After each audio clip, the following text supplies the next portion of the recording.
everyone, and hail to chats. I'll drink one to you guys, gentlemen. How's it going tonight, everybody? Hope you're all doing good.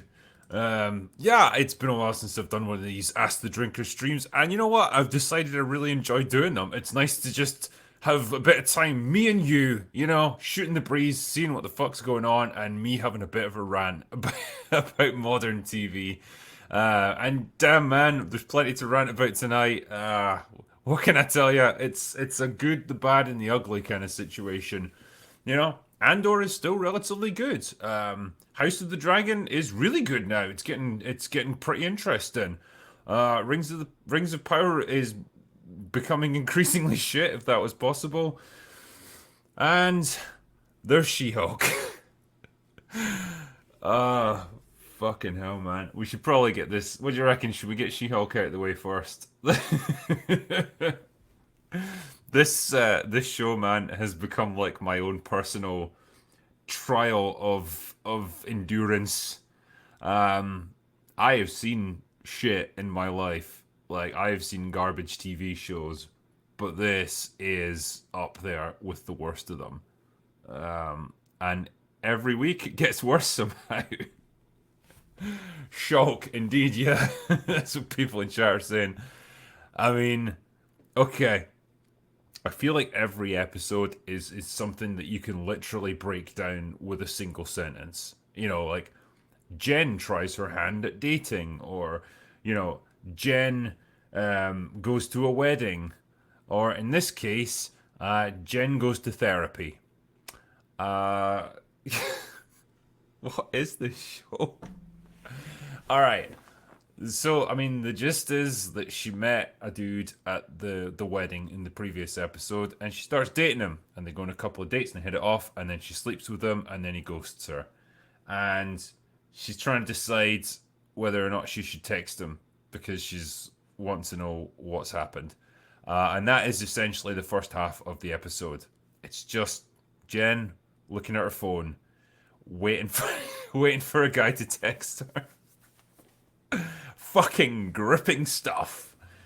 And then, because obviously they're not done abusing Tim Roth yet, she gets a call from his parole officer because his inhibitor device is malfunctioned, and they're worried that he's turned into Abomination. And because apparently his excuse is they don't have enough resources to send a full squad of police up to, to apprehend him just in case he is Abomination, the guy wants her to go along as backup because she can turn into the Hulk. And I just thought, really? You don't have the I can't believe I'm trying to analyze this. You don't have the resources to go and check up on one of literally the most dangerous human beings on the planet right now. If you can turn into Abomination at will, you can flatten entire cities. It's It's farcical. Why is he even out? Why did he get paroled? Who would ever let this man back into society? It doesn't matter how much he's apparently changed. He can still be a walking weapon of mass destruction. Yeah, fucking. But yeah, apparently Jen's the only one who can do this because, like, the Avengers don't exist in this, even the low-level ones. Nothing exists outside of like this little tiny pocket universe that this show exists in. So she goes along, and a bunch of like superheroes or supervillains or something are living at this retreat with Emmy Oblonsky, and one of them trashes her car in the middle of a fight. So she's trapped there until a tow truck can arrive, and so she spends time with them and basically does like a group therapy session with them. And that's the episode. She has to learn to accept herself for being Jen, and that she's actually likable, which is really debatable at this point. But fuck me, that's the gist of this one. Fucking nothing happens, which I think you can apply to basically every episode at this point. I feel so bad for Tim Roth, man. I mean, he's in full on like doesn't give a fuck mode. Like, his acting is just, I'm checked out. I'm literally going to fax in my performance on this one. You can tell the man doesn't give a shit, and he's just there to collect a paycheck. And damn, the past 10 years have not been kind to this guy. He seems to have aged about 30 years since he did Hulk. But anyway, be that as it may, yeah, it's just she does a group therapy session and gives a heartfelt speech about how she wants to be Hulk because Hulk is awesome and gets her lots of attention and advancement in her career because she's literally that shallow and superficial. That is all she cares about in life. It's not about helping people. It's not about being a hero. It's not about using her powers for any kind of tangible good. It's just about her. It's all about her. Getting more stuff, getting a better job, getting people to like her. And that's all you get from her. She is legit one of the least likable characters I think I've seen on TV. And that's up against Galadriel. I mean, Galadriel takes the crown, but, Jennifer Walters is pretty far up there. And I actually, you know what? I'm going to say this. I feel kind of bad for Tatiana Maslany, right? Because I think she's actually a good actress beneath all this. I can't believe I'm saying that, but there it is. I think she's probably a good actress. It's just she's got absolute garbage to work with, and nobody can make this character likable. But you can see that she's kind of trying at times, and I'll give her credit. And that's about as far as I can go in terms of praising this show. Like, she's trying. Bless her little heart. But damn, man, yeah, no one can rescue this. And basically every other character is just a ridiculous, useless arsehole. The the group therapy scene, I didn't understand where all these supervillains have come from.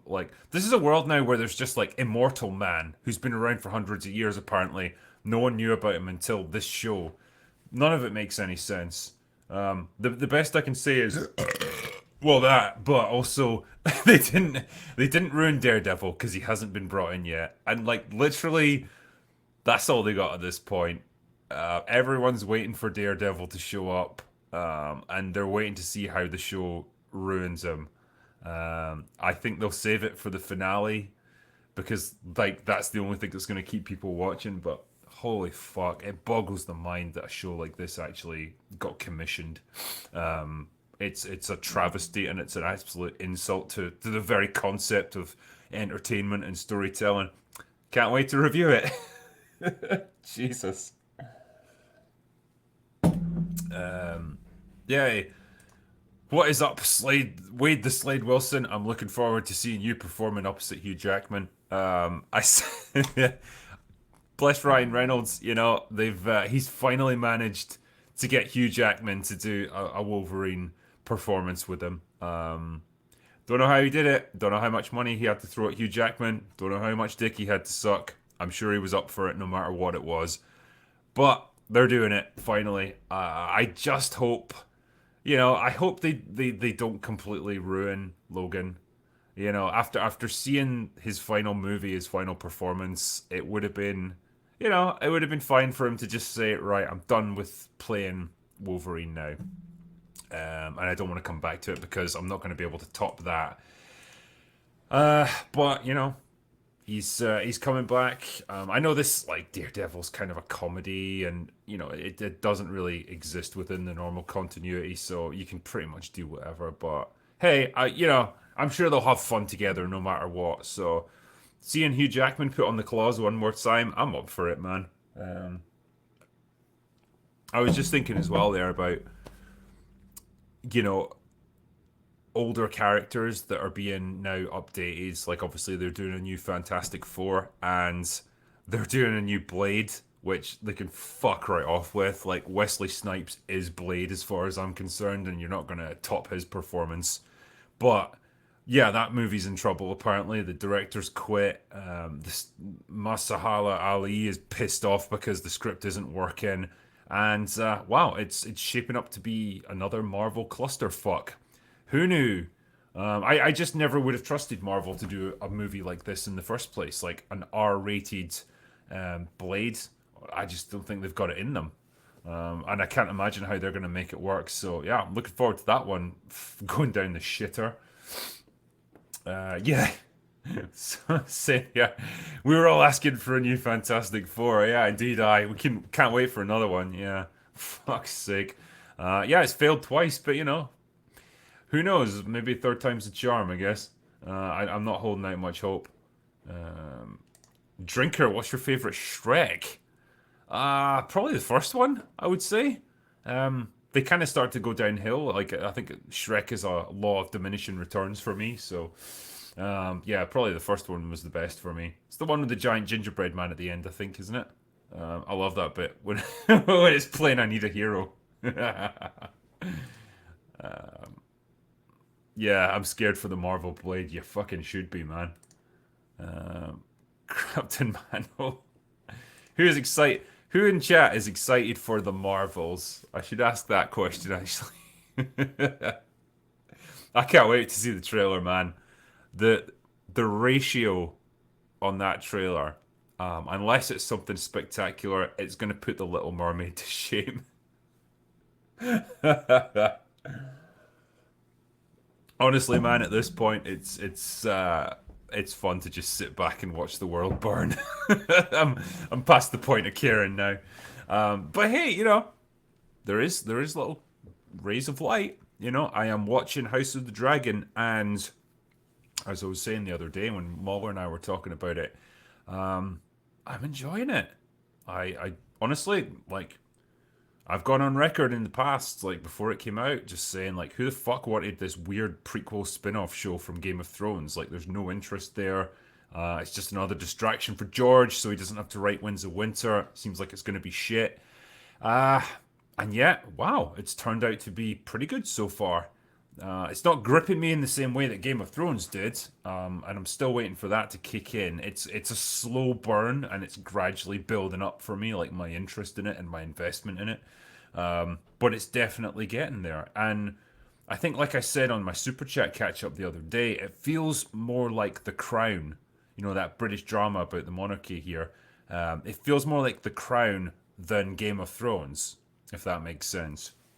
It's this like multi-generational saga where I think you've already had like multiple time skips, first a couple of years and then like an entire decade, and I suspect they're going to keep doing that. Like it's going to keep jumping forwards. Every season there'll be another big time jump, and I think it's really interesting to do it that way. And so you're not getting the big epic battle scenes like you got in Game of Thrones. You don't necessarily get the horrific violence like you did in Game of Thrones. It's more political than that. It's more subtle than that, and it's about like legacy and dynasties and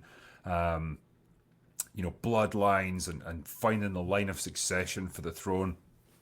So far, I've been really invested in it, or I've been really interested in it. And the investment is starting to come now, especially with the most recent episode.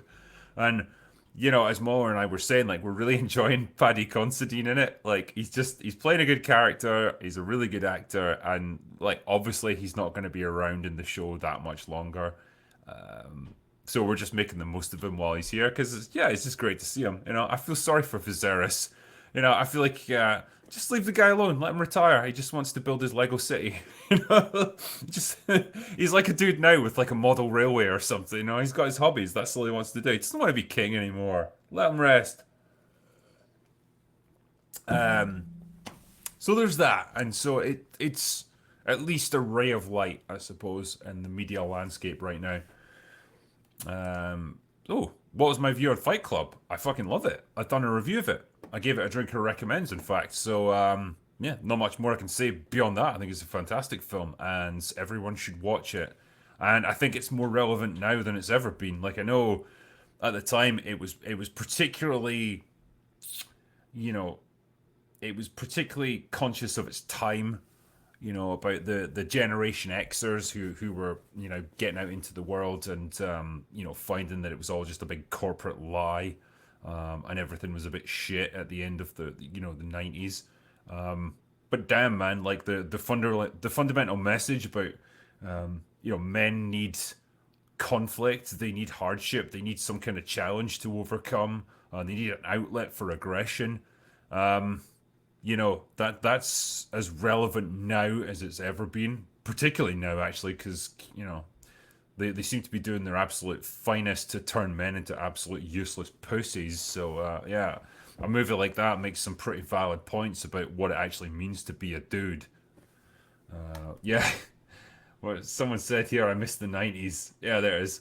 Fucking, I've missed the '90s as well. Like, we've said before on this channel, like we were spoiled back then, man. We had absolutely fantastic movies coming out, like seemingly every few months, that are looked back now as classics, and we just took them for granted, thinking, yeah, it'll always be like this. In fact, movies will just get better over time. And little did we know we'd end up in this dark age of entertainment. Ah, okay. Someone said here, yeah, the giant gingerbread man, that was Shrek too. I apologize in that case. My Shrek knowledge is not what it used to be. Yeah, that being the case, then I really did like Shrek too as well, apparently. So, there we go. I miss the 1890s. So do I. Wish I got to experience them. Yeah, I think a lot of us here are probably, 90s kids. Yeah, for me, like I was born in the 80s, but I don't really remember them. Like I was too young, so like the 90s was really my decade of my childhood. It was the decade of the PlayStation and fucking like Cool Britannia and all that stuff. The Spice Girls was playing all the fucking time. Um, Gangsta's Paradise was playing as well. I remember that being in the charts for about 2 years. And God bless Coolio, passed away just the other day. Man, this year sucks. We should pay our respects to Coolio. In fact, you did live to see 24, man. There we go. Yeah, R.I.P. Coolio. We go. Respect, man. Yeah. The other thing that's obviously not terrible right now is Andor. I just watched the most recent episode, episode 4, and it's hanging in there. I feel like they're now starting to introduce what I think are probably going to be like strong female characters, but they haven't been too like overpowered or obnoxious or anything yet. You've got a girl who's like the Val, I think her name is. She's the leader of the resistance group that Andor is now kind of conscripted into. But she's not like infallible or anything. She's kind of, she's scared and she's trying to improvise and, basically hammer together an operation where they're gonna carry out a strike against an Empire base. And that's fine. She doesn't come across as too condescending or anything, so I'm fine with her. There's also an Imperial woman who's like part of like their intelligence group, and she's starting to track Andor. She's starting to suspect that there's like a coordinated campaign here, that this is more than just random acts of terrorism or violence. And of course, wouldn't you know it, none of the men around her will listen to her, and the implication is pretty obvious there. But again, it's too early to draw too much of a conclusion about what her character is ultimately going to be. Right now, she's just she's super focused on her job, and she's again not necessarily portrayed as infallible or anything. Like she gets outmaneuvered by her colleagues fairly easily. So it'll be interesting to see what comes of that. But again, what I like about the show is that it portrays the Imperial Intelligence Agency as pretty intelligent. Surprisingly, it's they're very brisk, they're very efficient, they're very clipped in the way that they speak. They want facts, they want analysis, they want results immediately, and that's how they operate. And I think that's kind of what you'd expect an organization like that to operate like. So I think that's really good. And I keep contrasting this with something like the First Order, where they're unbelievable morons. They're essentially children that have been given like giant starships to battle around with, where they're idiots. They're not like that at all. These guys are actually smart. They approach things pragmatically. They look for patterns. They look for information. They look for things that they can actually grapple with, and they actually start to dig into stuff. So that I appreciate, and it's all part of this, I guess, grounding that the show is going for. There's a very real sense of this is a functional world. That's the best way I can put it. Like when characters do things, they make bad decisions. There's repercussions. There's follow up. You know, people have to do things like submit reports. Like after action, they have to go for debriefings. They can get, they can be punished summarily for failures. But they don't just get taken away and shot. Like they can get demoted. They have to be interrogated about it. It's all just stuff that ties into this overall picture of like a functioning world where things are realistic. And I think, God, I've missed that in Star Wars. I've missed that in all these other shows which were just written by children. This actually feels like it was a show that was kind of written by adults for adults. And so I'll, I'll reserve judgment on it for now. Like, so far, I'm kind of liking it. So yeah, it's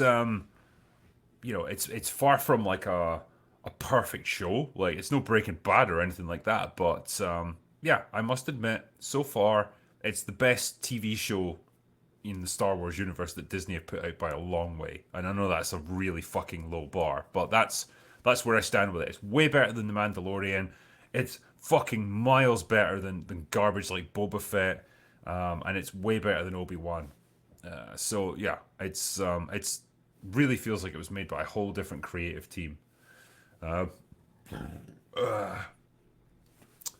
the other thing is, I should just, I might as well talk about Rings of Power. Fuck, like I know the new episode will be out tomorrow, so I can't comment on that so far. But that show, it's weird, right? Because the criticisms that I'm going to level at it, some of them, I could level at Andor as well. That it takes a long time for things to happen. Like it's very slow paced, which is incredibly frustrating in the case of Rings of Power. Like in the latest episode, fucking Galadriel is trying to marshal the Numenorians to send troops over to Middle Earth to stop Sauron from taking over what will eventually become Mordor, right? And that's what they're set to do at the beginning of the episode, and it's what they just finally start to do at the end of the episode. Like nothing really happens in between. It's just stuff. It's just things that are there to kill time. You could say the same about Andor though, where it's kind of slow paced, and like in this whole most recent episode, he gets brought into like the resistance or the rebels, sorry, to carry out an assault on an imperial base, and they're just right now in the planning phase. Like at the end, they haven't done the mission or anything. That's going to be in the next episode. So you could again make the argument that it's slow paced, but it works in Andor because one, I'm actually invested in the world and the characters, and I'm interested to learn more about them. Whereas in something like Rings of Power, I don't give a fuck about anyone because it's a plastic world that's fake as fuck. And so there's nothing to grapple with, there's nothing to care about, there's nothing to get invested in. You're not interested to learn more about that world. And so the same criticism could be applied, but it doesn't apply to Andor because that show works for what it's trying to do. It is a slow burn, but it functions that way. Rings of Power is a joke. So all I feel is frustration when I'm watching it. I'm like, fucking hell, just something happen. Get me to like action. Stop spinning your wheels, because that's all you do episode after episode. The fucking stranger with the Harfoots. He's still just a stranger. We don't really know much about him still. You know? It's all just plot lines that don't really advance anywhere. You know, the Southerners that have made their stand in a watchtower, with the orcs gathering around to attack. I wonder if the Numenorians will just so happen to arrive at a crucial moment in the battle to save their arses. Whatever could that mean? But yeah, like again, they are in the same position at the end of the episode that they were at the beginning. They're just waiting for the attack to come. Now, if it were me, because they act right as if they've only got two options, they either submit to the enemy and join them, or they make a stand and fight. There is a third option. You get the fuck out of there, which is probably the most sensible thing to do. You abandon your position and you retreat away from Mordor because clearly you ain't going to be able to hold that tower. You have no troops, you have no trained soldiers, you have no weapons really to hand. What do you think you're going to fight with? This is the ridiculous thing. Like at least at something like the Battle of Helm's Deep, they had troops, they had weapons, they had trained men who could defend them. They had a chance. Here, that's just certain death. Like the only reason they're going to survive is because Galadriel and Miriel are going to show up, like the girl bosses that they are, to save the day. But they don't know that. That's just the script writers who know that. So again, it's just another example of the show being dumb as fuck. I loved as well the bit where Galadriel's training the Númenóreans. Now, in the books, in the Tolkien legendarium, right, the Númenóreans are basically like Captain America. You know, they are like Supermen compared to regular humans like you and me. They are taller, they are stronger, they are faster, they live for like 200 years.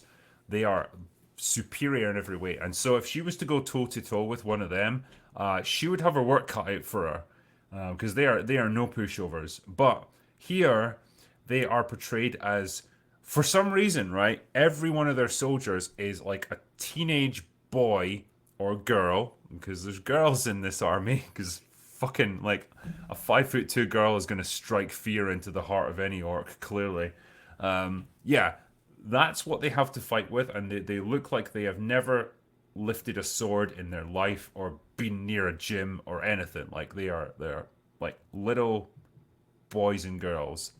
And that is the troops that they are apparently going to be sending. And so Galadriel decides, or she's told by Elendil, you know, show us some of your expertise. You know, thinking he's gonna have a bit of fun with her, but she shows him. Oh yes. And you have this ridiculous scene where she's like doing like some crazy sword dance and spinning round and like flipping over them like Matrix style.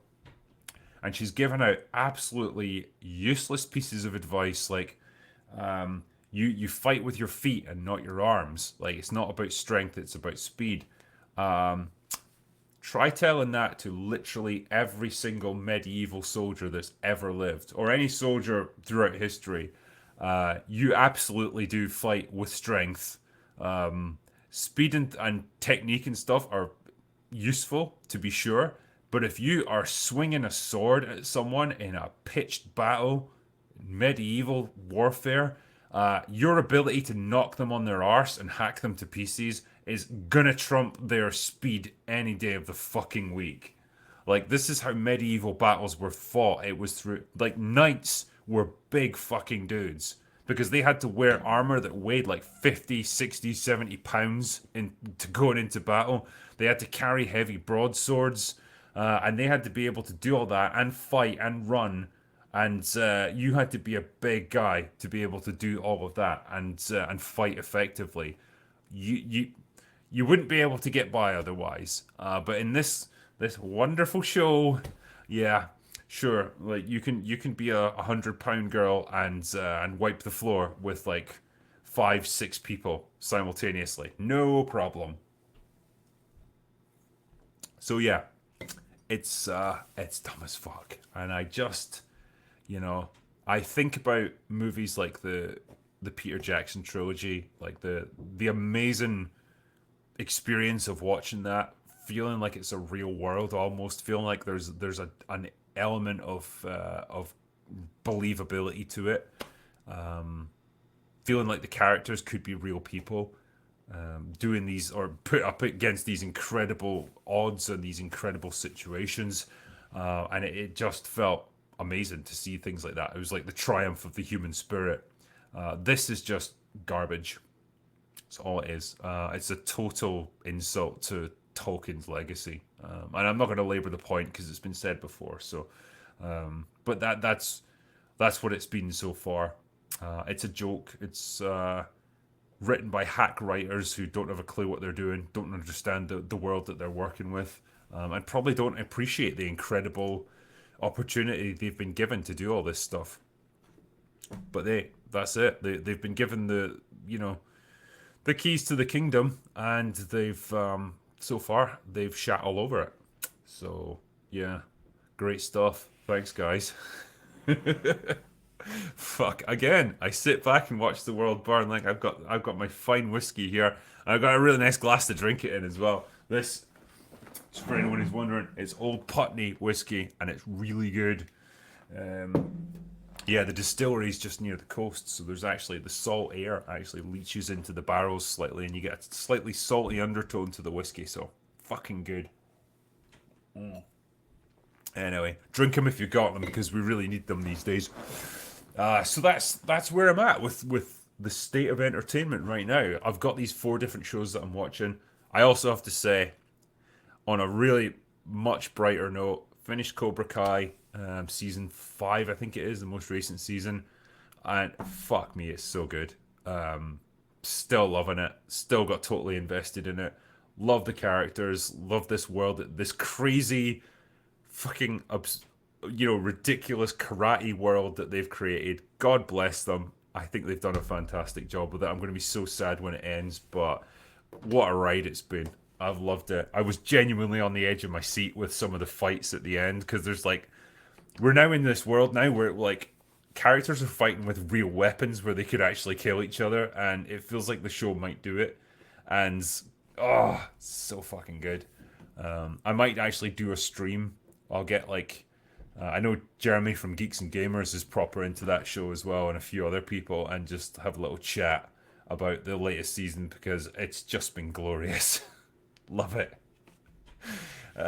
Yeah, I won't say too much more about it. I'll save it for then. But yeah, that is a real beacon of light in this dark world that we live in these days. Anyway, I should try and answer a few of these super chats because it's been half an hour. I've just been waffling away basically and venting my spleen about all this stuff. But I haven't been ignoring you, honestly. What show? The show I was just talking about there was Cobra Kai. I love it more than life itself. And yeah, I'll be sad when it ends, but I very much enjoyed the most recent season. Yeah, She-Hulk twerk moment. Fucking, I tell you, man, I love how this show introduced Megan the Stallion, or sorry, Megan the Stallion, as if she was this fucking superstar that we should all know. Like, maybe it's just because I'm old as fuck and I'm not down with the kids anymore, but I have no fucking clue who Megan the Stallion is. And having watched this episode that she's in, I'm really comfortable with that. Don't give a fuck. It's just garbage. Oh. Yeah, okay, it's not just me then. Nobody knows who she fucking is. She was maybe just really good friends with one of the show's producers or something. If you catch my drift. But give me a little second here, because I know there's a bunch of super chats coming while I've been prattling away and boring the arse off you guys. So give me a second, and I'll do my best to answer them in a smart and intellectual way, because that's why you're here. You're going to get intellectualism from the critical drinker. All right, so the first question that came in here was Waylon Bucephus, who said, you need to see Once Upon a Time in the West. I think you will like it. In the Western I am writing, I'm thinking about giving the main villain a similar personality to Tywin. Is this a good idea? Yes, it absolutely fucking is a good idea, because Tywin is a great character. Some of it came down to the performance by Charles Dance, who is incomparable, really.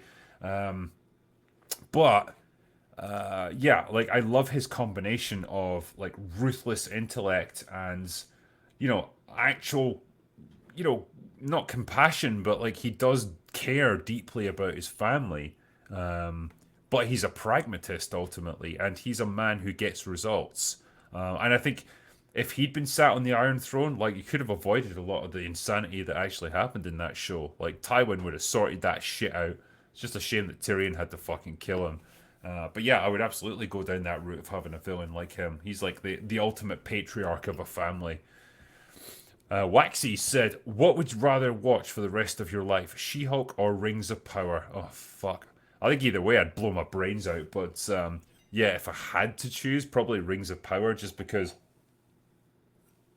unlike She-Hulk, the CGI is actually passable in that. I mean, I kid you not, man. The CGI is getting worse in She-Hulk with every passing episode, and I can only put it down to just time constraints. They've obviously, like, CGI nowadays can easily do this stuff. It just feels like it was rushed. It was a rushed job. Probably because, like I've said before, Marvel are probably working on like 20 different projects right now, and every VFX house in the country is probably maxed out already. Those poor animators must be dying at their desks, honestly. And yeah, I just don't think they've got enough time to actually render things properly. That's why they look like shit. Silver Slug Videos says, "Hey Drinker, is it just me or has anyone else noticed that all the new Star Wars shows and movies make the blasters sound off? They don't pew anymore, they sound like a thud, and it's weird." Ellie's gay, by the way. Ellie is gay. Let's all take a moment to reflect on that fact. I don't mind. Like, I hadn't really noticed it. I think with something like Andor, everything just feels more grounded, and so things like blasters actually feel significant. When they're firing, it seems like really genuinely dangerous weapons that could blow you in half, which is kind of what you want. Like, they are powerful, and so yeah, I'm all right with that. Um, Sorry, there was a question there about Andor. I'm trying to scroll up, saying, yeah, well, that's definitely true. Marvel needs to scale back on the projects. Yeah, they do. I don't understand this crazy need now to saturate the market. Like, what are you gaining from that? People fucking loved the MCU like 4 or 5 years ago when it was like phase three, and even phase two. You were just releasing movies and at a fairly steady pace, but that was enough. Like, is it just sheer desperation to get more money, or is it, almost like a going out of business sale? You kind of know that the whole like franchise is in decline. You're just trying to milk as much as you can out of it, or is it just Disney Plus? Is it just like get as much content onto Disney Plus as you possibly can? We've got to try and sync Netflix so we can gobble up all those customers. I don't know, man, but like more does not equal better. In fact, yeah, it's the opposite now. Where the more things you try and put out, the more content you try and put out there, the less quality control you've got over it, and the more you dilute your own audience. Because there's people like me, and a lot of these shows I'm only watching because I know people want to hear my opinions on it. Like, fuck, man, I would never watch She-Hulk if it was just I was just a regular person that was just watching things for my own amusement. But I know people are interested to hear what I've got to say about it for whatever reason. So you're putting me through this torment, so I'm watching it. But there's got to be so many people like that now who are just looking at all these different shows and thinking, nah, I'll just skip it. Don't care that much. You shouldn't be like that with Marvel. It used to be a top tier brand. Now it's ubiquitous and people are just skipping more and more of it. Is there an audiobook of Dark Harvest? Yes, there is. You can get it right now, in fact. And the narrator, really good, does a really good job. I really like what he's done. And yeah, you can get the whole thing on audiobook. In fact, all my books are available on audiobook. Sorry, I feel like I had to punctuate that there.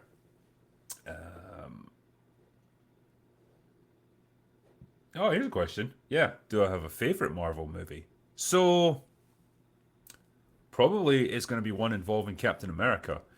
I love Winter Soldier and I really love Civil War.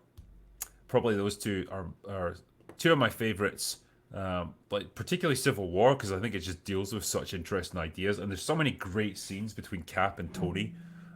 You really see the breakdown of a relationship and two conflicting viewpoints. These guys who are actually at this point still relatively like mature, smart guys trying to reconcile their differences. I think it works really well.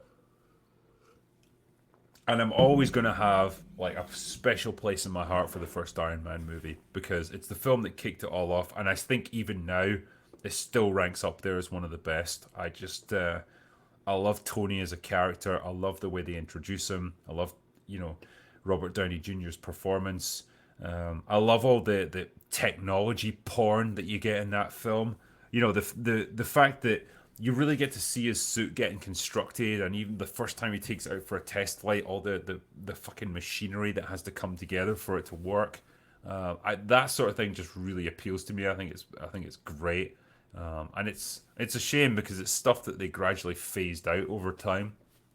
By the time you get to the final movie, he's got this stupid nano suit on that's just like ridiculous bullshit magic space technology. Like it's not even remotely related to anything that we can understand now. It's just like this fucking liquid suit that forms around him. Like that's not appealing to me in the slightest because it's no longer grounded, believable technology. You know. So yeah, the first Iron Man for sure is always going to be up there for me. Um, yeah, exactly. Then comes the nanotechnology. Iron Man becomes boring. Um, oh, sorry? Someone asked me about Dark Harvest. Yeah, is it a continuation or a standalone story? It is a standalone. It may be the start of another series. We'll see how it goes. But yeah, you don't need to have read any previous books to have read Dark Harvest. So, Reacher season 2 is filming. Excellent, good stuff. I liked season 1. I think it was pretty faithful to the books, so I'm happy with that. The next super chat was George Watkins, who says, Drinker, do you think it'd be alright to climb Ben Nevis in November? Would the weather conditions be too rough? I'm from Dorset. Cheers. It's going to get iffy when you get to November, October, November time. The snows do start to come in that part of the world, and you don't want to be on Ben Nevis when it's snowing because it's pretty fucking high up. I've climbed it 3 times now, but each time it's been in the summer, so the weather's generally been great. I've been really lucky with it actually. Yeah, the second time I did it, it was weird, man. It was like not a breath of wind at the top of this, and you're something like what is it? A 1400 meters up, so you're about 3,500 feet up, so relatively high. And normally it's howling a gale up there because it's high up. But that day, man, there wasn't a breath of wind. It was absolutely still, and it's like you could hear a pin drop because you're so far away from anything. There's no roads or anything nearby. There's no like cities or anything, and it's just complete silence. It was eerie as fuck. And at that day, like you're high enough that you can actually get above the clouds. So you can be stood at the edge of this cliff and you just see clouds like gently rolling by underneath you. It's really weird, but it's pretty fucking cool at the same time. But yeah, November, I'd say it could be iffy, man. Yeah, I probably wouldn't. I wouldn't be inclined to attempt it, but if you do go, like bring proper gear with you. This isn't like do it in a trackie and trainers sort of situation. Your one benefit is there's probably going to be lots of people with you because like it's a pretty like well marked path up to the top. So there's always lots of tourists going up, or at least lots of hikers. Next one is Mercurial Funk, who says, I don't know if anyone's asked it yet, but do you have any plans to watch, or have you watched Cyberpunk Edge Runners? So yeah, people were asking me about this on the last Super Chat catch up.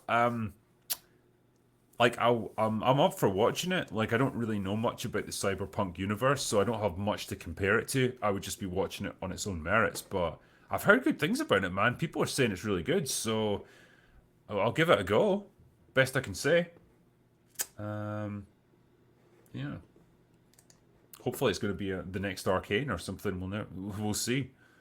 RRTNZ says, Hail Drinker, music question. When I was a teen in the 90s, I was a big fan of Big Country, hey, and Simple Minds. What's your favourite Scottish band? Cheers. Well, I do like Big Country, actually. They're pretty fucking good. I used to like the Proclaimers back in the day. And Travis. Travis was a band in like the late 90s, early 2000s. I really liked them. Christ, that's taking me back. I've gone on a wee trip down memory lane now. Yeah, and nowadays, um, yeah, Ailstorm, they're from like Perth in Scotland, so yeah, that bunch of them would probably be my like favorite Scottish bands. But yeah, Big Country had some fucking bangers back in the day, man.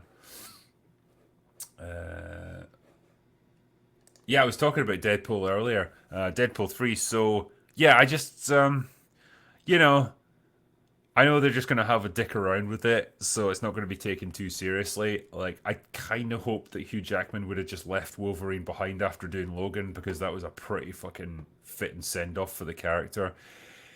But you know, if he's gonna do it again, and you might as well do it with his best mate because I know Ryan Reynolds has been desperate to do something with Hugh Jackman ever since you know the disastrous X Men Origins, and so you know, hopefully they can make a go of it. I know Ryan Reynolds has got a lot of creative control this time around, so we'll see what comes out of that. I do think with the Deadpool movies, how can I put this? Like, Ryan Reynolds is really entertaining, but sometimes he goes like too far Ryan Reynolds for me. You know what I mean? Like I don't know if this is a good way of expressing myself, but like it's almost like you're trying maybe a bit too hard to be funny, like literally all the time. There's like an almost air of desperation to it. And I kind of get that, especially with the second Deadpool, because maybe the script wasn't quite as good. I felt like he was really working his arse off to try and make it work, and it was starting to put me off a little bit. And it just becomes a little bit exhausting after a while, like the constant jokes. Like God knows what would happen if him and Taika Waititi ever got into a room together. It'd be carnage, man. Um, but yeah, it is what it is, and yeah, I guess we'll see what comes out of it. All right, next one is super chats. Jonathan Rossler says, "What would you say to the She-Hulk defenders?" I would say, "Can I have a ride on your unicorn? Because you're clearly some kind of mythical creature that doesn't actually exist." I mean, come on.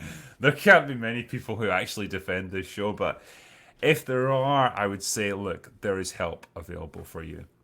We have good counselling services. I think we can get you set up with someone who will get you back on the path to sanity, and together we can help you.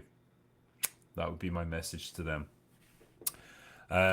Next one is Andrew Montpetit says, "Hey Drinker, I've caught up with your content and I'm always thoroughly entertained by it. Question, when is open bar during the week? I never catch it live." Yeah, it's a Thursday night, or I say night by my standards. Like it's at 9 p.m. UK time, so that's 4 p.m. Eastern. So that's when I tend to do open bar.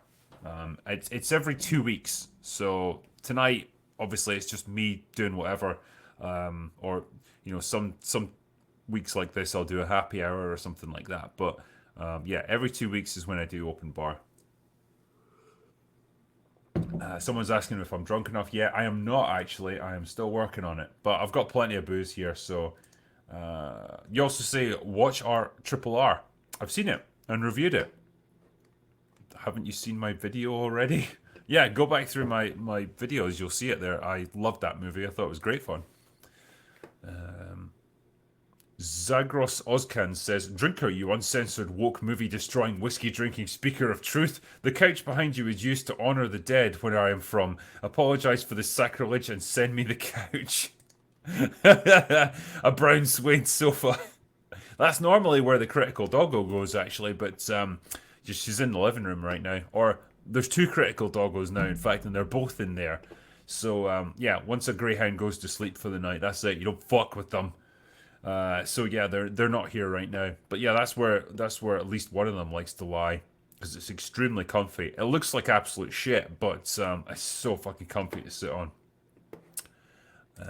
Next one is Jorg says, "She-Hulk is the Veronica Mars of 2022. What does that mean? Nothing. Just don't watch it.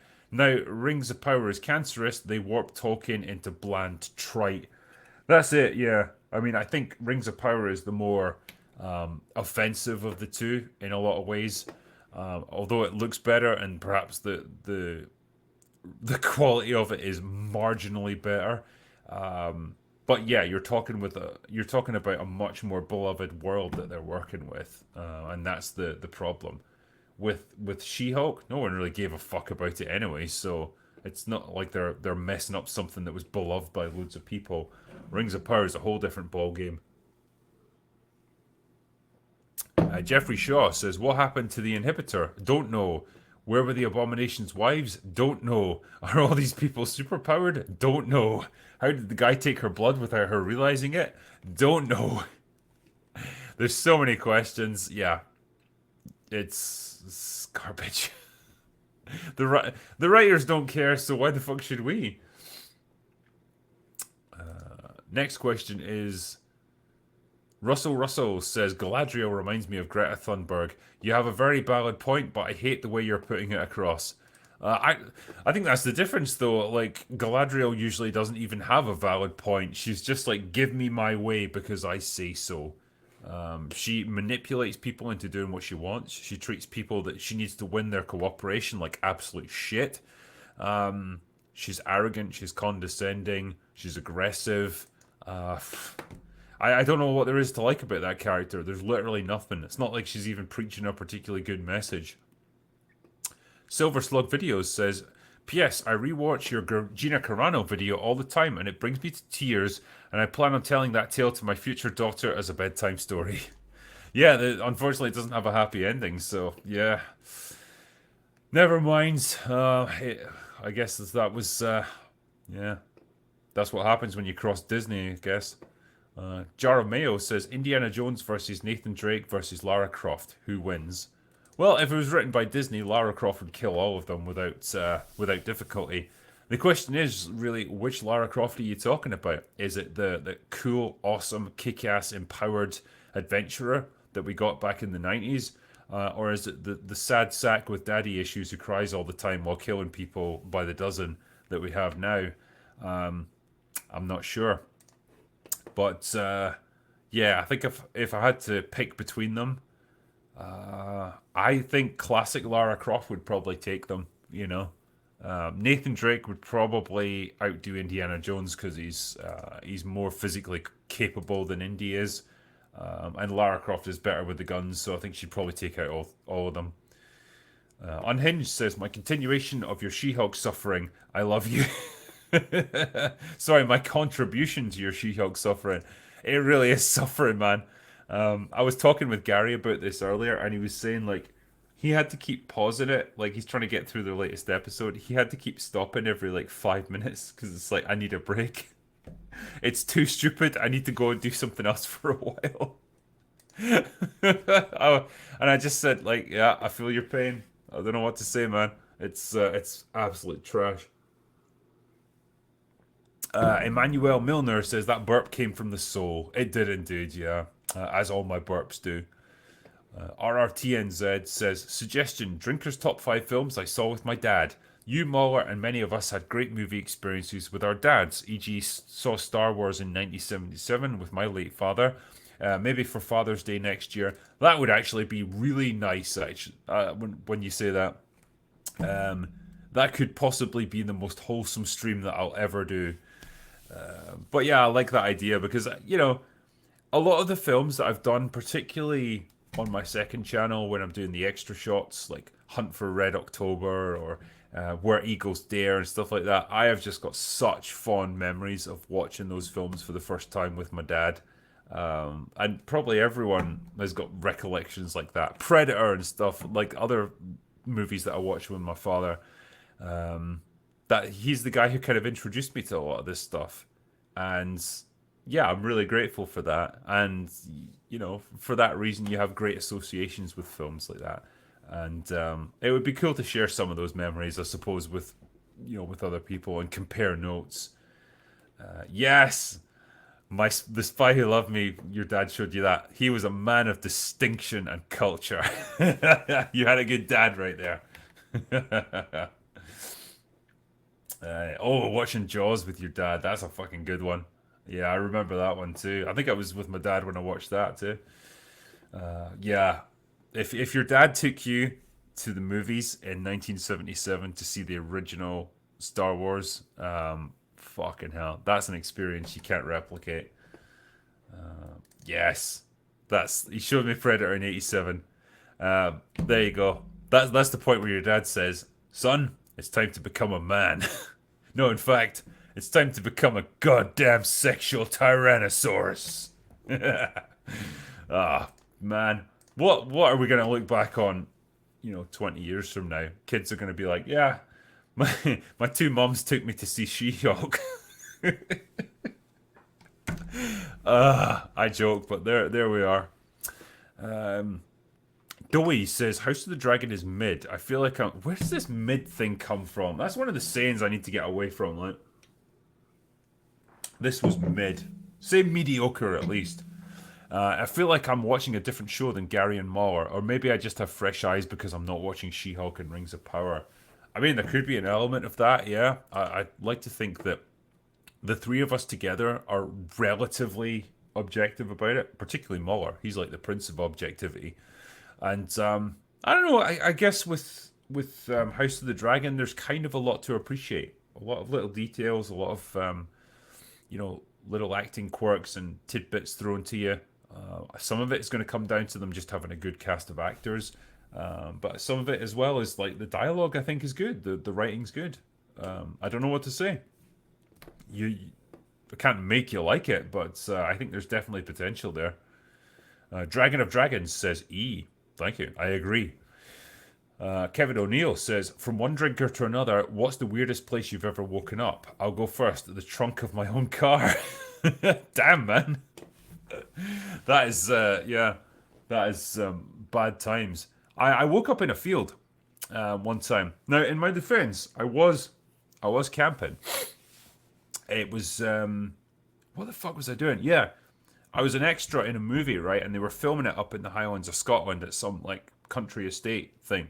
And it was so fucking far away from my house. I was like, I can't be bothered driving back and forward every day because I was there for like a week of shooting. And the guys who are, the producers and stuff said, look, there's plenty of space. You can all camp here if you want. Bring tents and all that shit, and you can camp here, and it'll make it easier for you. So great. I was like 22 or something, so that was like brilliant. So we all went to the local pub that night. Many drinks were drunk, and a lot of exotic tobacco was passed around as well. And that combination, man, I could not fucking find my tent for love nor money. I don't know how long I wandered around, but eventually I think I must have just said fuck it and just like lay down in the field and passed out. And so I woke up the next day, very cold, kind of damp because I don't know if it rained during the night or it was just that fucking weird like dew that's on everything in the morning. Feeling like, oh, I probably made some mistakes last night. But I did find my tent eventually, so all was well that ended well. But yeah, that was probably the weirdest place. Michael C says, evening drinker, hope it's going well. You were absolutely spot on about Maverick. I finally saw it last night. It's one of the best movies I've seen in a long time. Excellent. I'm always pleased when people have seen things like that and really enjoyed it. Yeah, it was a cracking film, and man, I think it's pretty much gone down as like the biggest box office hit of the year, which I'm totally down with. Yeah, I'm glad that it's done well. It shows that movies like that can still work, and there's like still a huge appetite for it. Wayland Pacific says people were paid to make this. Yes, and that's the tragic thing. They were probably paid a lot of fucking money to make it. Yeah, beggars belief. It really does. Master Malrubius says, "Hey drinker, I recommend Tumbad, the Indian horror film, as being genuinely scary. Maybe you could do a Halloween special on some films. Any interest?" I'm always on the lookout for good horror movies, man. I am actually planning to do like a kind of, a month of horror movies on my second channel, right? Because a lot of these horror films will be like older ones that might not be enough like interest from my main channel, but I'm gonna do as many as I can in October, which isn't gonna be easy because I'm gonna be away for a whole week in New York, which is what can you do, But yeah, I want to try and get as many horror film reviews as I can in, and especially like older ones. I'm maybe going to try and do like split it up by special interests. So like I might do like 1 week of British horror films, another one about sci-fi horror or something like that, and try and cover some interesting films that maybe a lot of people haven't heard of. So I'll see what I can do there. But yeah, always on the lookout for new recommendations there. Zagros Ozcan says, I would totally watch a series about a long arc of Logan from his youth to times of world wars, his adventures, his moral growth, sins, good deeds, etc. Yeah, I mean, you could probably do it. I just think the story's been told fairly well already. I think Hugh Jackman has kind of become the definitive Wolverine now, which is weird because he doesn't really resemble the comic book Wolverine at all. Like he's big towering 6'4" guy, and I think Wolverine's meant to be short and stocky, but somehow he's made the role his own. Yeah, in the Mouth of Madness, someone's mentioned here. That's a cracking horror film. That's another one I watched with my dad when I was probably way too young. I remember it scaring the shit out of me. That bit where they pass the kid on the bike like 3 times, and then the last time you see him, he's like this old withered man, still riding on his bike. He's like trapped in this endless cycle. There was just something really fucking sinister and horrific about that. Loved it. Yeah, I also watched Event Horizon with my dad when I was about 13. Again, that bit with the crew log, man, when you see what happened to the original crew, that was quite an experience for a 13-year-old kid. I was fucking didn't sleep for about a week after that. Yeah, there was sorry, another great Sam Neill scream, someone said. Yeah, there it is. Yep. That like Event Horizon and In the Mouth of Madness, like Sam Neill does some great screaming. Hellraiser as well, yeah, that's one I need to talk about. Yeah, again, gory as fuck, and I love it. Yeah, will Hilary Swank be in the next season of Cobra Kai? I feel like she needs some kind of redemption arc there, actually. But the next Karate Kids, it's weird. It's like that's the one that nobody talks about. But at this point, like, there's really nobody else that they can bring back. Like, if I was some random fucking actor that was in one of those Karate Kid movies back in the 80s, I would just be, like, waiting for that phone call. It's like, because fucking everyone else has been brought back. Who knows? Maybe even, like, Jaden Smith is gonna get a call one day. They're gonna try and incorporate like the Karate Kid remake into it because he's not exactly busy these days. Yeah, bring back Jaden Smith. Aye, because that movie was a real cracker. All right. Yeah, please no. Yeah. The less said about that film, the better, I think.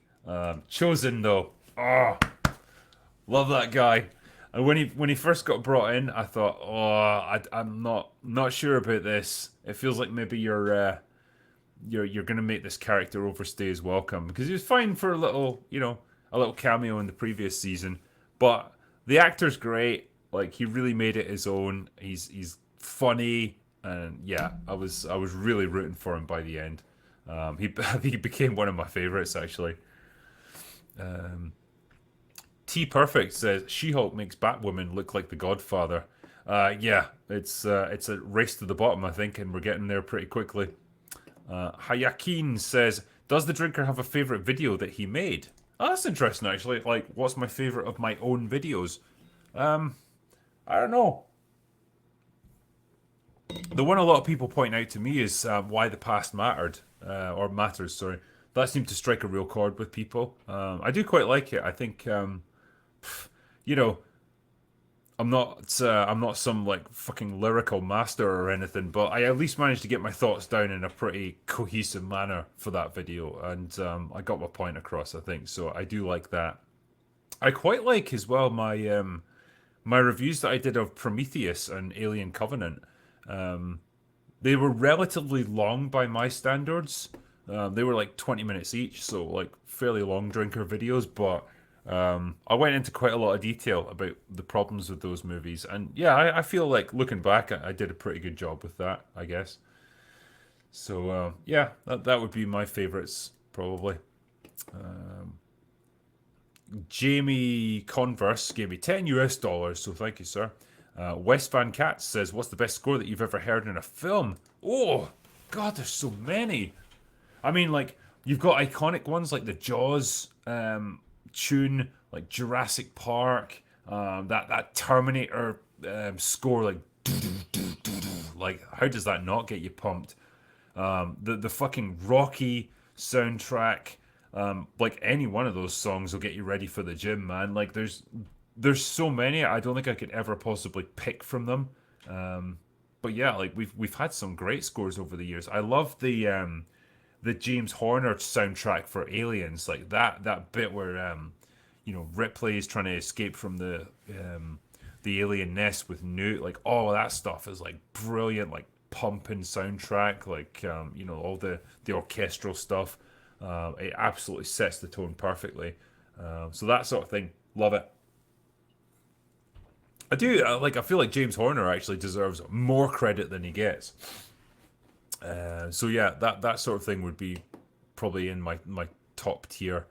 The other thing I was going to mention, actually, just going to pause this for a moment because I was so busy ranting earlier about all the different shit shows that are on right now. I made an announcement on Twitter and on my community page. So I am going to be at Scotland Comic Con in the first full weekend of October. So it's going to be the 8th and 9th of October. I will be at Scotland Comic Con. I believe it's at the Royal Highland Centre in Edinburgh.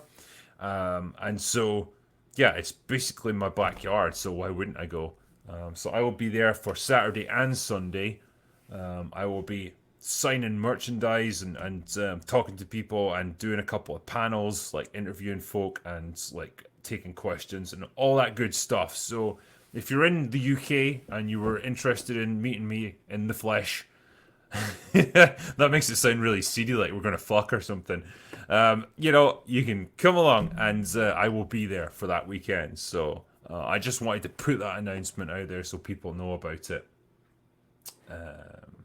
Yeah, you can absolutely buy me a beer there, and I will drink it in front of you. Yes, I was gonna say Where Eagles Dare. That has got an amazing soundtrack. I wanted to reference it when I did my review of it, but YouTube wouldn't let me play any of it. Fuckers that they are. Because I basically had to just not mention it then, because otherwise, all it would be is like, hey, this film's got an amazing soundtrack. Take my word for it. I can't even play you a sample of it right now. But yeah, it is fantastic. The Blade Runner soundtrack as well. Yes, that was Vangelis that did that. Man, so many films that they scored back in the 80s. And they were all great. I miss like synth music. You know, that kind of music that you got in 80s movies. Like, you just don't get it anymore. And it set the tone perfectly for films like Blade Runner. Oh, man. Sorry, I had a moment of nostalgia there where I was like, I just miss good films. Uh, what has become of us? I hope we look back on this in future years and just think, well, I'm glad things picked up after that. Um, I'm looking at all the recommendations here. Yeah. Someone mentioned the Highlander soundtrack by Queen. Yeah, that was something else. John Carpenter, yeah, he was the king of synth, man. He did most of the music for his own movies. Fucking legend that he is. Next one is Ryan Sakima says Brie Larson is in Fortnite. God help us all. I mean, I think it's Captain Marvel, isn't it? That's in Fortnite rather than Brie Larson. I hope anyway. But poor Brie. She's not feeling the love these days. I saw that interview where she's like, "Oh, does anyone want me to play Captain Marvel again?" I don't know, and it just became this really awkward, uncomfortable moment. Like, oh, I think She's gonna diffuse that one with a bit of laughter, but no, she just let it hang. It was really weird. I felt bad for the guy interviewing her, because yeah, like he was probably thinking the same thing as us. Nobody wants you to play it again, but hey, let's give her a chance. I'm sure the Marvels will be fantastic. Dewey says the Marvels more like the Karens. Am I right? You could well be. Dark Sith says, thanks for making the effort of being even-handed when it comes to your reviews and takes. Running over a dead horse with a road roller eventually gets old. Waiting on your and Mauler's take on House of the Dragon. No, thank you, man, and I appreciate that. You know, it's with something like She-Hulk, right? I've made a video about it fairly recently, and as much as I'm shitting on it here, like it would be easy in videos like that to just go on and on about how terrible it is, but it's kind of self-evident, like it's obvious at this point. And I thought it would be better for people watching it to use it as some kind of learning opportunity. And so that's why I tried to like break down the actual writing involved in it and say, well, look, these are your problems here. This is what you could have done, and this is how you can learn from it. And I just I guess yeah, I wanted to try and do something useful with it, and it was the same with Andor. There's this temptation to just automatically shit on anything that Disney makes, especially in Star Wars, because yeah, they've not given much reason for us to like them. But I do believe in giving credit where credit's due, and it kind of feels like that's where I'm at with Andor right now. I mean, it might change, it might become garbage, but yeah, I want to at least be fair with shows and give them a fair shot. And if there's good things in there, then I want to at least talk about it, because it would be a dick move of me to not do that and just automatically shit on it. So that's where I try to be with it. I try to be fair with the things that I watch as much as I can be. Zagros Ozcan says, honestly, House of the Dragon is not nearly as good as Game of Thrones season 1 to 4, but it's much better than Game of Thrones season 6 to 8 that we think it's good. I mean, there's perhaps an element of that. I mean, I've said it myself. Like, it doesn't grip me in the same way that the that golden spell of Game of Thrones. Like, season 1 was a little bit rocky still because they were still figuring it out and the budget wasn't there. But like when you get to seasons 2, 3, and 4, proper like awesome TV, and it's not at that level yet. But I almost get the impression it's not trying to be. It's a much more cautious, restrained kind of show, and I'm kind of all right with that. Maybe it's a slow burner. Maybe it'll gradually build up. But yeah, all I can say is so far I've relatively enjoyed it. Stephen Bobo says, Critical Drinker, besides Elden Ring, what other games came out this year that you think will be Game of the Year? You might be asking the wrong guy, because I'm far from an expert on what's current. I know we've got Thor, no, not Thor, God of War Ragnarok coming out pretty soon, so that could be a contender. Elden Ring was fantastic. Like, it nearly caused me to have a fucking nervous breakdown. But kind of got through it. I still haven't completed it, but I feel like I'm at least making good progress with it. Like I kind of go in and out of it, and it's good for just like a bit of a challenge. But yeah, fuck man, I had tough times with that game in the early stages. Just couldn't get to grips with it at all. It took a while to bed in with it. I I've said this before. I really enjoyed Horizon Forbidden West. I know it got overshadowed by Elden Ring, and people kind of shit on it. I think the world that they created for it was really good. I think the side quests, the storyline was pretty decent. It was let down by kind of a shitty ending that felt really rushed, and it was just sequel bait. But generally, I think it was an okay game. I enjoyed playing it. Right now, I'm playing fucking Days Gone. Like, that's like a PS4 game. But yeah, I'm really enjoying that. It missed me at the time. Like I just kind of passed it over when it was actually relevant, and I've just come back to it and started playing it now. But that's really good. I like battling the hordes. I like kind of exploring the open world and doing side quests and stuff. It's good. I like it.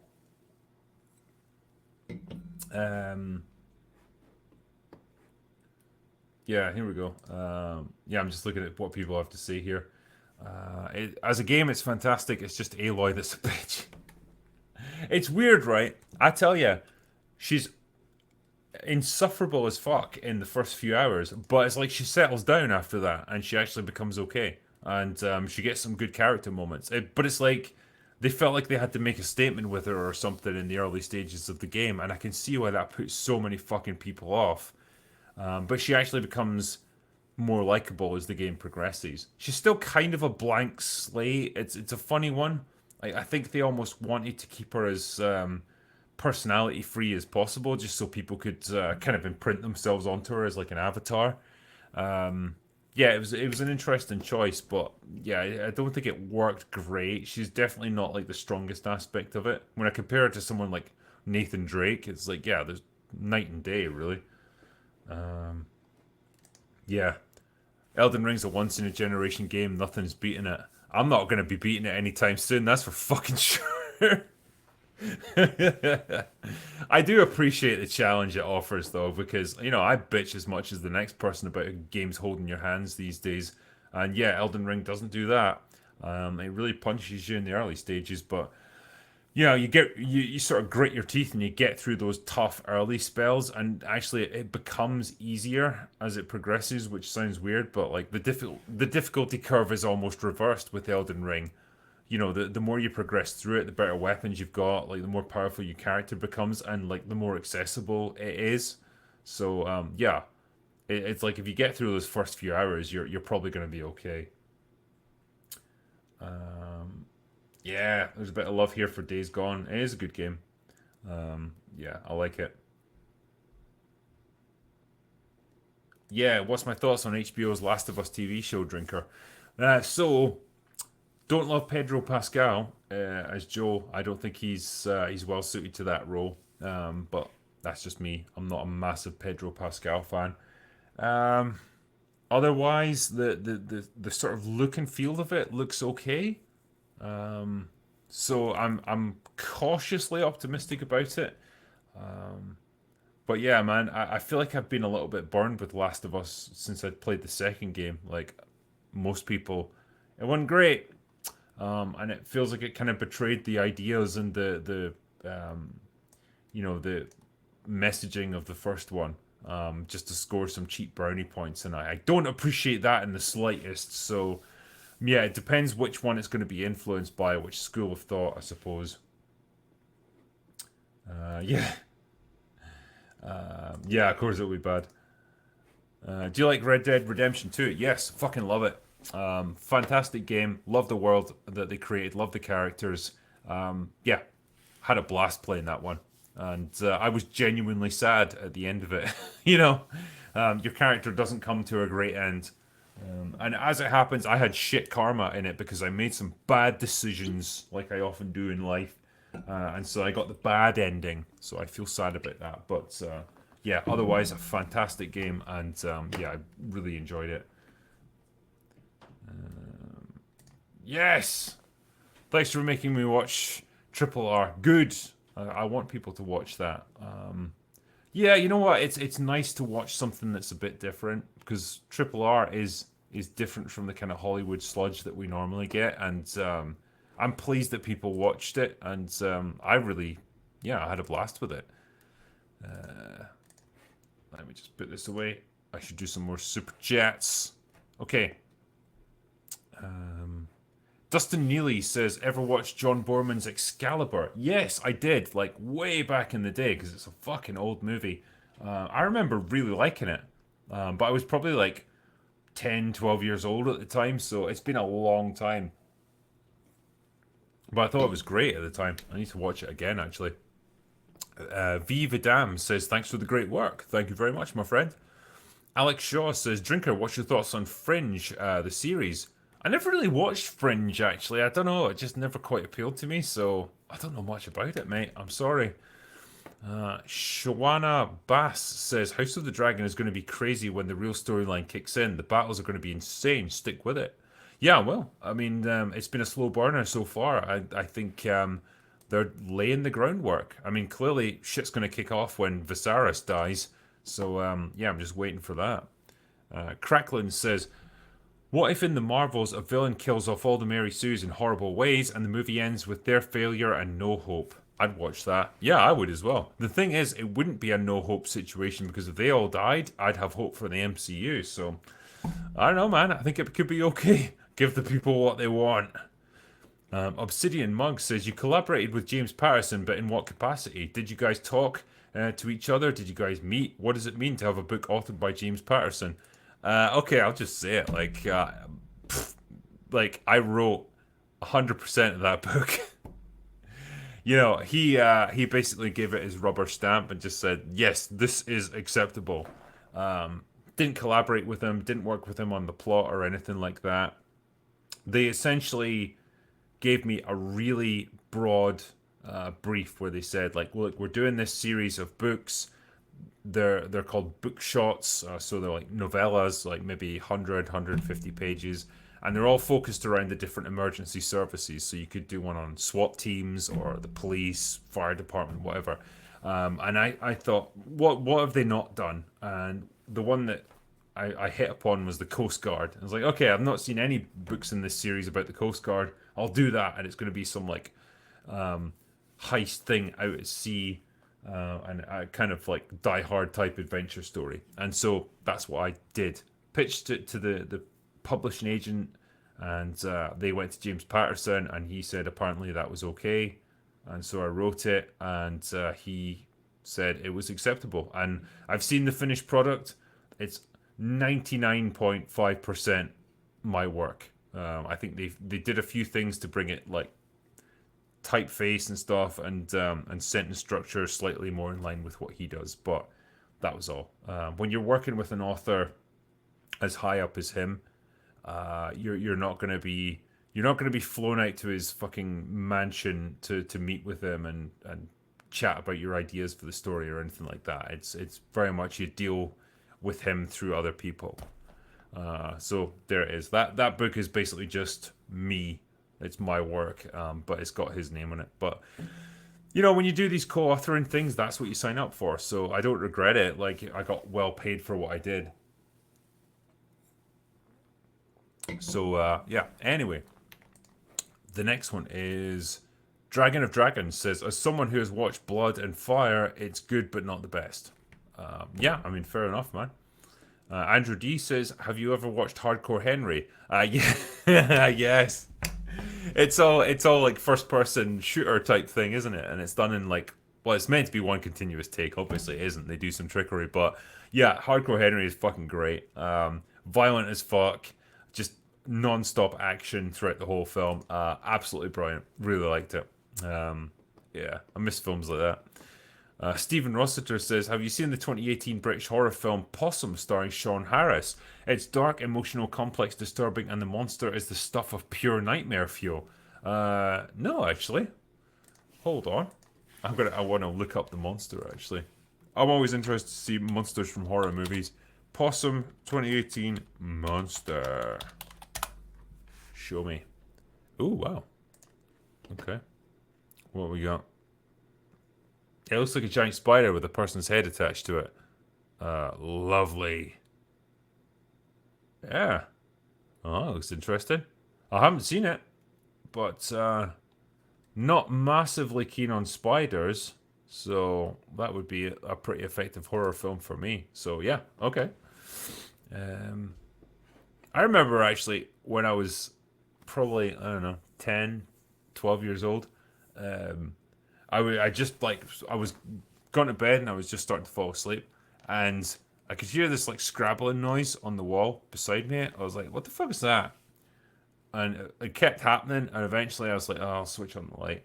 And I kid you not, like the biggest fucking spider I've ever seen was, because my bed was pushed up right against the wall, right? It was like this fucking spider, like this size of my fucking hand, on the wall, like 3 inches from my face. I think I just about shot out of my spinal cord in that moment. It's alright though, he got a kindly visit from Dr. Book. Just got like the biggest hardback fucking book I could find, just went... yeah, I wasn't going to try and trap that one and take him outside. Yeah, fucking Australia. Like, we get spiders here, but not like the kind of shit that you have that can actually eat you and kill you. Fuck that. Everything in Australia wants to kill you, whether it's the wildlife or the weather or the people.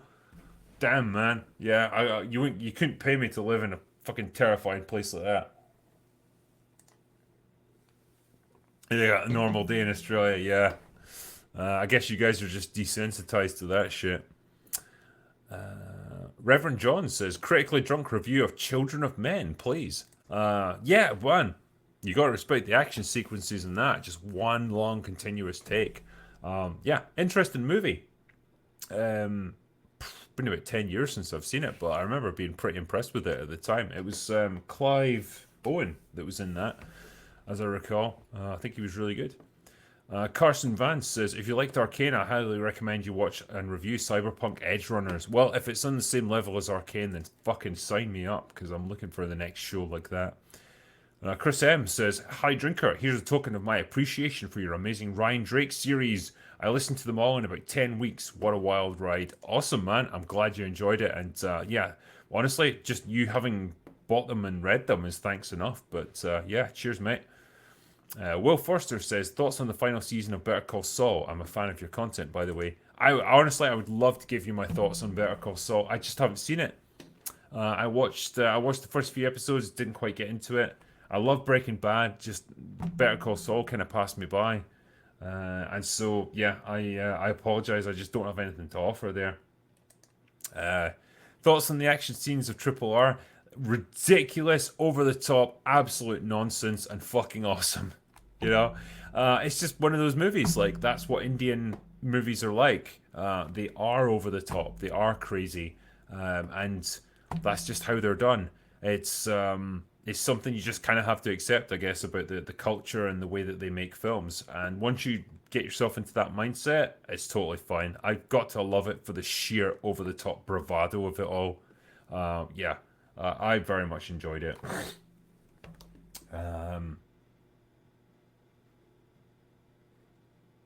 Okay. So Edge Runners is good, but it's not Arcane quality. I mean, yeah, it's. I probably didn't expect it to be at quite that level, but if it's along the same lines, yeah, fair enough. Next one is Krista. No, sorry, Will Forster, who says thoughts on the final season. Oh no, I did that one. Yeah, Just Proto says any strong females in TV that you like now. I'm partial to animated characters like Harley Quinn and Beckett Mariner. So yeah, I liked Vi from Arcane, obviously. You know, I like the fact that she is a tough brawler, but she actually gets her ass kicked at times, and she takes a beating like the guys. You know, there's no favoritism shown there, but she powers through it, and I think that's fucking awesome. Um, Other shows, yeah, I'd have to go back a little bit, and I'd be like, you know, Samantha Carter from Stargate SG-1. I thought she was great. Really well drawn character, played by a really likable actress. Yeah, I thought, yeah, Amanda Tapping did a great job with her.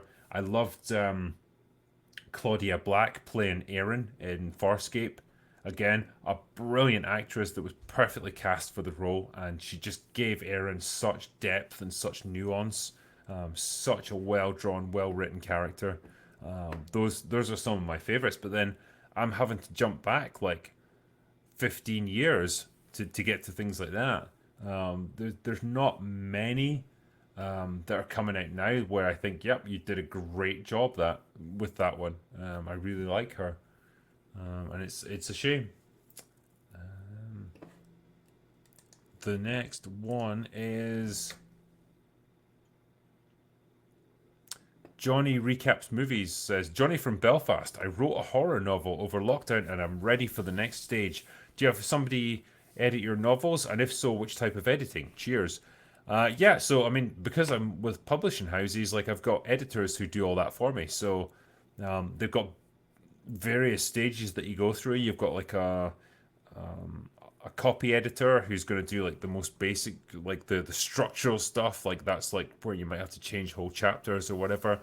Then you get all the way down to the stage of line editing where they go through it line by line, look for like punctuation mistakes, inconsistencies, things that contradict stuff, just little things that you might not notice as the author. So yeah, you go through lots of editorial stages, but that's all done in house. That's how publishing houses work. I've not really done it independently, so I don't know what you do in that case. But that's how it's always worked for me throughout my career. Um, yes, someone was talking about Claudia Black because she's done a lot of voice acting as well. She was great as Chloe Fraser in the Uncharted series. She really was, yeah. And if people haven't played Lost Legacy, give it a go because it's really fucking good. It makes Nadine a really likable character, which she wasn't in Uncharted 4.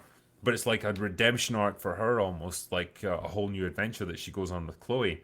And honestly, I would happily see more more games with them in it because I think they've got great chemistry together as characters. The voice actresses are fantastic. Yeah, I'd like to see more stuff like that. Yeah, oh yeah, she was in Dragon Age as Morrigan as well. People are saying, yep, she was indeed. She's got because Claudia Black's got quite a distinctive voice. Like it's quite low pitched for a woman, and so it's very rich to listen to, and yeah, it's quite pleasant. Dare I say it? So anyway, I'm getting distracted. Um, Jay gave me $1 or $2. So he said it's the ISB, not Imperial Intelligence. Sorry, Imperial Security Bureau or something. Yeah. Geek Factor says I complained about She-Hulk so much. None of my friends want to watch it, so I come here to have someone other than my wife to crap on it with. Cheers. I mean, man, like I say, I'm watching it because people kind of want me to, and they're gonna get a kick out of it. So okay, I'll fucking watch it. But yeah, if it was just me for my own entertainment, I wouldn't go near this shit. It's just cancer of the mind. Um, Axe the Viking says, I watched your recent video on remakes and your lament of lack of 2D animation. Sorry, I recommend a few adult animated shows. Spawn, Primal, both available on HBO Max, and the newly released Cyberpunk Edge Runners on Netflix. Oh, so is that 2D animation? Fucking yes. Yeah, god damn, man. I miss that kind of traditional cell animation that was hand drawn. I know it's a pain in the arse to do, I know it's labor intensive, but it's got such soul to it. And yeah, for all the fidelity and technical prowess that you can do with like the Pixar movies and stuff, like with CGI. I just miss that. I miss that like proper hand drawn animation. Do you fuck? I feel like in fucking Das Boot with Thompson. It's like he is not in the condition to fuck. It depends if I've passed out or not. I've had my share. I'll put it that way. Next one is Kevin O'Neill. He says, "Me again. If you could re-release one film in theaters worldwide, what would it be? Two-parters and trilogies are excluded." Okay, so no trilogies. Yeah, so it's just got to be a standalone film.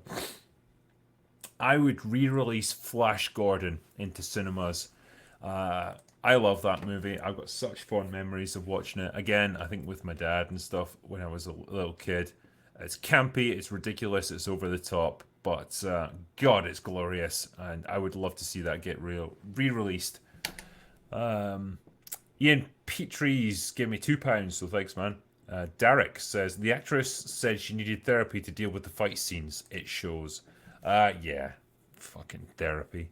I'll give her some credit, right? Because I don't want to shit on someone unnecessarily.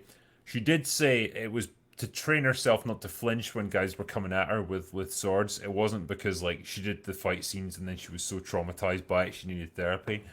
Um, but again, they're all actors. You're working together to do a scene. Like they're not actually trying to attack you. So how much of a fucking pussy do you need to be? Jesus. Kevin McDonald says, as someone trying to write gender atypical characters, modern writing assumes that the male role is nothing but privilege and ignores all the hardship. I think this is the problem. Yeah, there used to be this kind of tacit understanding that being a man meant your ability to endure hardships and take the hits. Like you were there to do the grunt work, essentially. And you know, in the I guess the old traditional roles is like you were there to protect the wife and the mother, who would look after the kids. And I guess you got an element of respect for doing that because there was the understanding that when shit went down and danger was afoot, you were the guy who was going to have to step up and put his arse on the line and potentially get hurt or killed. And so you got an element of respect for that as being the protector. Now it's just it's about breaking that role down and saying, no, you got this unearned privilege, this unearned position of authority. You didn't deserve it. And so it's about making fun of men and the whole concept of men as protectors. And so, yeah, Christ, man. I mean, it doesn't matter to me because, I grew up in a different generation and probably everyone here did as well. But imagine being a kid, like a boy now, and watching the shit that's pumped out onto TV and movies telling you that you're a piece of shit and that you need to step aside and make way for people who deserve it more than you, because your only role is to be a joke and be laughed at. Yeah, there's a part of me that gets kind of pissed off about that. That like that's what you're telling young boys now. What a shit thing to imprint onto them. So yeah, it's I would basically recommend that boys now watch all the fucking 80s movies that I watched growing up, and that'll give you a bit more perspective. Next one is Jack White, who says, check out the series Yu Yu Hakusho, My Hero Academia, Full Metal Alchemist, Brotherhood, One Piece Beach, Psycho Pass. Okay, lot to look at there. Carrier, a Raccoon City story. When are you going to do your next fucking episode, man? I want to see it because, honestly, this guy, right? If you're a Resident Evil fan, look up Carrier, a Raccoon City story. This guy has done like a noir detective story, like a graphic novel set in Raccoon City, just round about the time of the outbreak. And it's fucking brilliant. Like, he's really put the work in. And it's great stuff. And I got the chance to meet him actually in Tampa when I was there for the convention. Really nice guy. He's a fucking musician. He tours the world and stuff as well. But in between, he tries to make this stuff, and it's really good. So if you get a chance, give him a follow. You'll find his YouTube channel easily enough. But yeah, he's saying, hey Drinker, in your early days of writing, did you ever have long periods of writer's block with no feelings of inspiration or creativity? How do you overcome it, and does it happen more often or less frequently? I was lucky, right? I didn't experience writer's block in the normal sense very often. There was occasionally times when I was doing a specific scene and I just felt uninspired. Like I just felt like I don't know how to progress this one. It doesn't feel like it's coming naturally. It feels like I'm trying to force this scene to happen. And usually it's because I'm trying to make the characters do something that they wouldn't normally do. It's out of character for them. But it fits the needs of the plot. And so I'm trying to bend them around what I need the story to do. And so that's when I need to take a step back and think, okay, it's not the characters that need to change, it's the scene that needs to change to accommodate who they actually are. And when I get to that stage, then it usually flows again really easily. So, yeah, I'm usually able to get around writer's block, and it doesn't happen to me very often. But yeah, for some people, it can be a fucking nightmare. And yeah, I think now it happens less because I understand usually the characters I'm working with a lot better. Oh yeah, here's a good question. You ever consider reviewing Jessica Jones? Great series, especially in contrast to She-Hulk. Yes, so I loved that Netflix universe that they had going on. Daredevil obviously was fantastic. Jessica Jones was pretty good. I didn't love Kristen Ritter as Jessica, and I think because she's a little bit one note as an actress. I think she can do angry and she can do aggressive really well. But if it comes to showing the more vulnerable side of Jessica, I don't think she's able to convey that very well, and so that's why I was slightly detached from the character. But I think the writing was good, and I think David Tennant was fucking brilliant as like the man in purple. I really liked his character. Yeah, so there was that. The Punisher first season was fantastic. Second season a little bit more weak.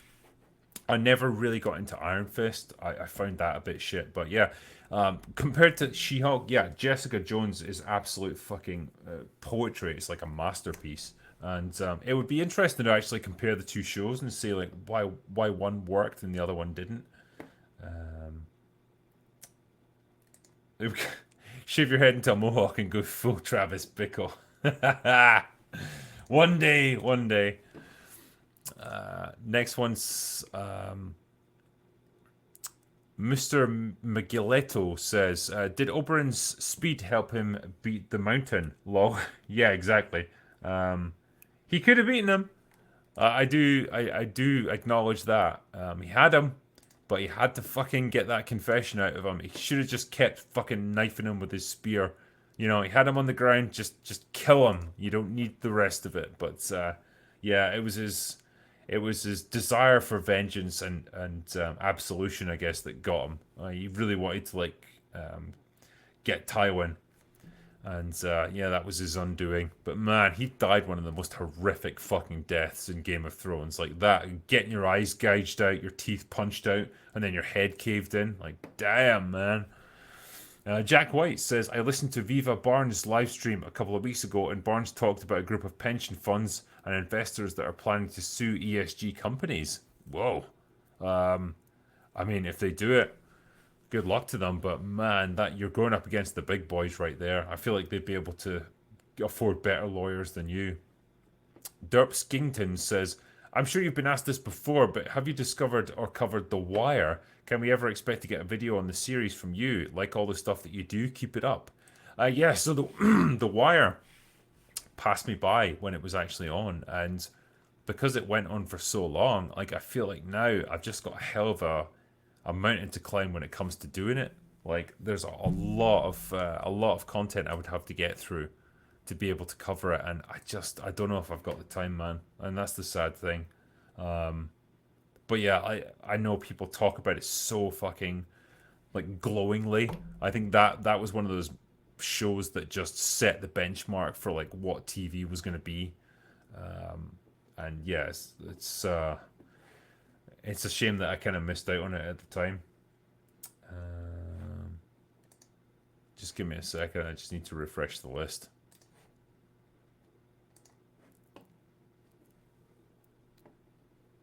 There's so many. Okay. Keep going, keep going, keep going.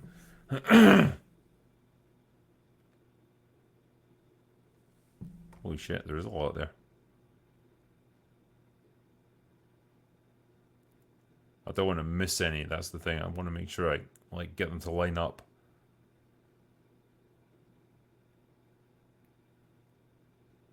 Okay, so the next one was... Yeah, okay. Stu Roberts, who says, given how bad She-Hulk and similar are these days, your thoughts on the 70s and 80s Incredible Hulk series? Love your work. I mean, man, it was nice to see Lou Ferrigno in the role. I don't think you could have had anyone else playing the Hulk, but yeah, I think they did Bruce Banner fairly well back then. It was apparently meant to like trigger a whole extended universe of shows. I don't think it ever really got off the ground, but yeah, I think the show for what it was, like a bit campy back in the day, but it was okay. Yeah, I think they've probably done better work with the Hulk over the years, but for what they had back then in terms of like technology, you know, you couldn't really do a CGI Hulk. You had to just get a really big bodybuilder, and Ferrigno was about as big as they come. The dude was like 6'7" or something, weighed about 300 pounds. So yeah, he was a big boy. So that was your Hulk right there.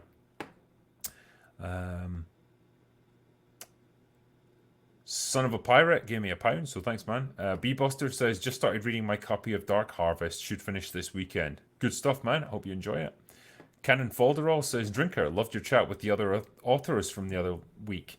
Super informative and hope to see more in future. Cheers. Yeah, they were fucking good guys, doing fantastic work. You know, they were very much writing from what they knew. Like guys who'd done tours in Afghanistan, Iraq. They'd been combat medics. They'd been pilots and shit like that, writing about what they knew. So they were like about as well placed as you can get for writing like SEAL team type thrillers.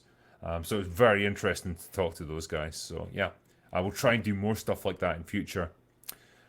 Derek Rios says, "Are you a fan of the Speyside Scotchies? I, for one, am a huge fan of Glenfiddich.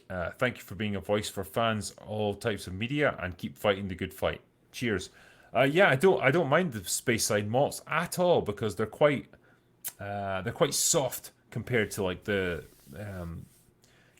much smokier Isla malts, and yeah, I think probably the Speyside and the Highland malts is probably my preference. So yeah, I am perfectly happy with them. Sweeney04 says, "What were your thoughts on Last of Us trailer?" Yeah, I mean, I talked about this just earlier. Don't love Pedro Pascal in the role, but the trailer seems to capture the vibe and the look and feel of that world fairly well. So I'll give it a go. That's the best I can say. I just hope that it's not got Last of Us 2 elements to it. Barkin NC says, Jack Daniels, you're Scottish, can drink better. I can indeed, yeah, but that was a picture from back in the day when I was poor as fuck, and Jack Daniels was literally the only thing I could afford. So, hey, what can I do? I'm slightly better off now, so I can afford proper Scottish whiskey. MP says, I saw Jodie Whittaker in Black Mirror, and she made me hate her. Then I saw her in Doctor Who, and I hate her even more. She's not a great actress. I'm not gonna lie. I think she was picked because she was in Broadchurch, and that was basically it. But yeah, the sooner she's fucking gone from the Doctor, the better. WJ Valente says, I suggest you see Dahmer on Netflix as it was genuinely a good TV show about every way possible. If not, have you taken any interest in a serial killer story and why?